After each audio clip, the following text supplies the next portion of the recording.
आतंकवाद एक global problem है। यह एक ऐसी समस्या है जो सीमाओं को नहीं मानती और हर देश को प्रभावित करती है। चाहे वह विकसित देश हो या विकासशील, आतंकवाद का खतरा हर जगह मंडराता है। यह हिंसा और डर का एक रूप है।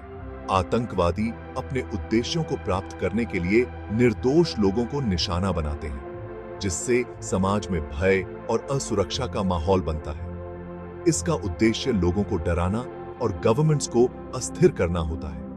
आतंकवादी हमलों के कारण सरकारें अपने नागरिकों की सुरक्षा के लिए कठोर कदम उठाने पर मजबूर हो जाती हैं। आतंकवादी अपनी मांगों को मनवाने के लिए हिंसा का सहारा लेते हैं। वे बम विस्फोट, अपहरण और हत्या जैसे क्रूर कृत्य करते हैं ताकि अपने एजेंडे को आगे बढ़ा सकें। वे निर्दोष लोगों पर हमला करते हैं। उनके हमलों का शिकार अक्सर वे लोग होते हैं जो अपने दैनिक जीवन में व्यस्त होते हैं, जैसे कि बाजार में खरीदारी करते हुए या काम पर जाते हुए।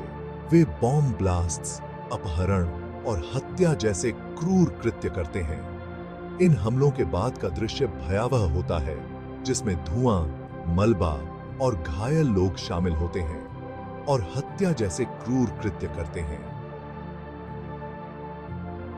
इन घटनाओं के बाद पुलिस और सुरक्षा बलों को स्थिति को नियंत्रित करने में काफी मुश्किलों का सामना करना पड़ता है। आतंकवाद का समाज पर गहरा प्रभाव पड़ता है। यह न केवल लोगों की जान लेता है, बल्कि समाज की संरचना को भी हिला देता है। लोग अपने घरों को छोड़ने पर मजबूर हो जाते हैं और समाज में अव्यवस्था फैल जाती है। यह लोगों में डर और असुरक्षा की भावना पैदा करता है। लोग अपने दैनिक जीवन में भी सुरक्षित महसूस नहीं करते और हर समय एक अनजाने खतरे का सामना करते हैं। यह सामाजिक सद्भाव को बिगाड़ता है और समुदायों के बीच अविश्वास पैदा करता है। लोग एक दूसरे पर शक करने लगते हैं और समाज में विभाजन की स्थिति उत्पन्न हो जाती है। आतंकवाद के कारण लोगों को अपनी जान गंवानी पड़ती है। उनके परिवार और दोस्त गहरे दुख में डूब जाते हैं और समाज में एक शोक की लहर दौड़ जाती है। यह लोगों को घायल करता है और उन्हें बेघर बनाता है। कई लोग अपने घरों को छोड़कर शरणार्थी बन जाते हैं और अस्थायी शिविरों में रहने पर मजबूर हो जाते हैं। आतंकवाद का मुकाबला करने के लिए एकजुट होकर काम करने की आवश्यकता है। अंतर्राष्ट्रीय समुदाय को मिलकर इस समस्या का समाधान ढूंढना होगा और आतंकवाद के खिलाफ एकजुट होकर खड़ा होना होगा। हमें आतंकवाद के मूल कारणों का समाधान करना होगा। इसके लिए शिक्षा, रोजगार और सामाजिक न्याय को बढ़ावा देना आवश्यक है, ताकि लोग आतंकवाद की ओर आकर्षित न हों। हमें एजुकेशन, रोजगार और सामाजिक न्याय को बढ़ावा देना होगा। यह सुनिश्चित करना होगा कि हर व्यक्ति को समान अवसर मिले और कोई भी व्यक्ति हताशा में आतंकवाद की राह न चुने। और इस दिशा में योगदान देना होगा ताकि हम एक सुरक्षित और शांतिपूर्ण दुनिया बना सकें। भारत लंबे समय से आतंकवाद का शिकार रहा है। यह समस्या देश के विभिन्न हिस्सों में फैली हुई है और इसके कई रूप हैं। देश ने विभिन्न रूपों में आतंकवाद का सामना किया है, चाहे वह धार्मिक कट्टरवाद हो, क्षेत्रीय अलगाववाद हो या फिर नक्सलवाद। हर प्रकार के आतंकवाद ने देश को गहरे घाव दिए हैं। धार्मिक कट्टरवाद, क्षेत्रीय अलगाववाद और नक्सलवाद कुछ प्रमुख कारण हैं। इन सभी ने देश की सुरक्षा और स्थिरता को चुनौती दी है। आतंकवाद ने भारत के इतिहास को गहराई से प्रभावित किया है। इसके कारण कई निर्दोष लोगों की जानें गई हैं और समाज में भय का माहौल बना है। 1980 के दशक में पंजाब में खालिस्तान आंदोलन का उदय हुआ। इस आंदोलन ने पूरे राज्य को हिलाकर रख दिया था। इस आंदोलन का उद्देश्य एक स्वतंत्र सिख राष्ट्र की स्थापना करना था। इसके चलते कई हिंसक घटनाएं हुई और राज्य में अस्थिरता फैल गई। 1990 के दशक में जम्मू और कश्मीर में आतंकवाद बढ़ा। इसने राज्य की शांति और सुरक्षा को गंभीर रूप से प्रभावित किया। पाकिस्तान ने इस आतंकवाद को समर्थन दिया। इसके चलते दोनों देशों के बीच तनाव और बढ़ गया। आतंकवादियों ने सुरक्षा बलों और निर्दोष नागरिकों पर हमला किया। इन हमलों ने देश की सुरक्षा व्यवस्था को चुनौती दी। आतंकवाद ने भारत के विकास को बाधित किया है। कई परियोजनाएं रुक गईं और बुनियादी ढांचे को नुकसान पहुंचा। इसने अर्थव्यवस्था को नुकसान पहुंचाया है और लोगों के जीवन को प्रभावित किया है। आतंकवाद के कारण कई परिवार उजड़ गए और समाज में अस्थिरता फैल गई। भारत में कई आतंकवादी संगठन सक्रिय हैं। इन संगठनों के अलग अलग उद्देश्य और विचारधाराएं हैं। लश्कर ए तैयबा, जैश ए मोहम्मद और हिजबुल मुजाहिदीन कुछ प्रमुख संगठन हैं। ये संगठन पाकिस्तान में स्थित हैं। वे भारत में आतंकवादी हमलों को अंजाम देते हैं। वे युवाओं को बहकाते हैं और उन्हें आतंकवाद में शामिल होने के लिए प्रशिक्षित करते हैं। इन संगठनों का उद्देश्य भारत में अस्थिरता पैदा करना है। वे भारत सरकार को कमजोर करना चाहते हैं।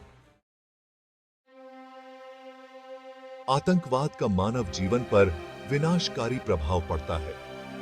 यह न केवल शारीरिक चोटें और मौतें लाता है, बल्कि मानसिक स्वास्थ्य पर भी गहरा असर डालता है। पीड़ित और उनके परिवार लंबे समय तक मानसिक तनाव और अवसाद से जूझते हैं। आतंकवादी हमलों में हजारों निर्दोष लोग मारे गए हैं।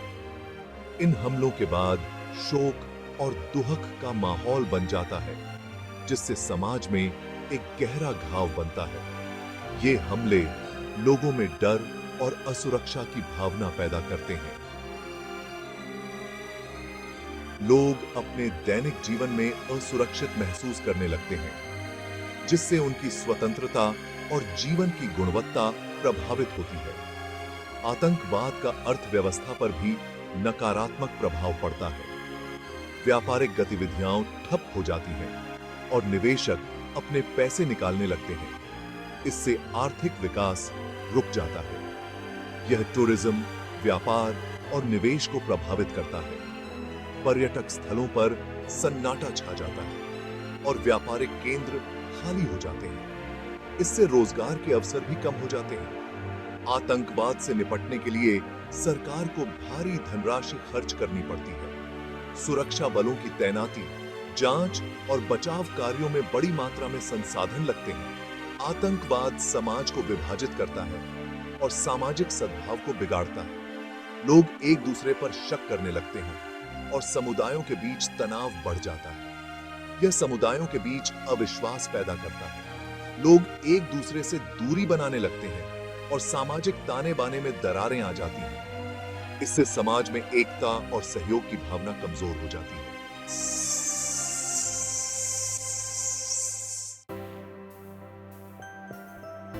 सरकार की प्रतिक्रिया, आतंकवाद से मुकाबला करने के उपाय।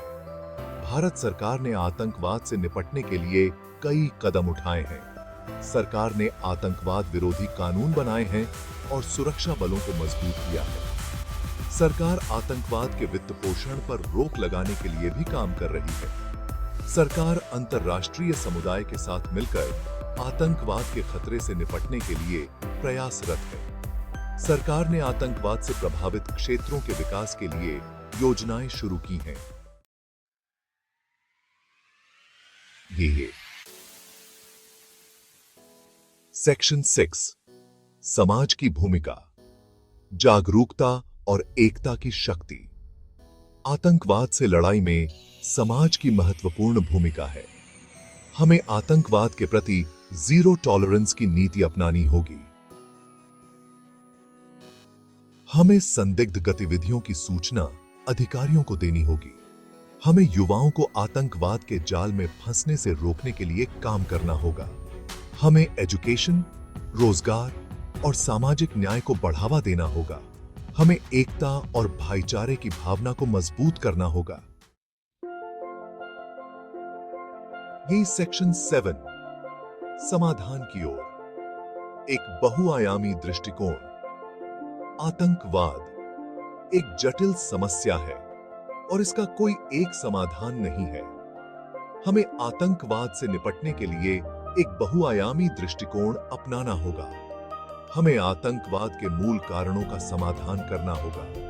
हमें गरीबी, बेरोजगारी और अशिक्षा को दूर करना होगा। हमें सामाजिक न्याय और समानता को बढ़ावा देना होगा। हमें आतंकवाद के वित्त पोषण पर रोक लगानी होगी। हमें आतंकवादी संगठनों के लिए धन और हथियारों की आपूर्ति श्रृंखला को तोड़ना होगा। नहीं है।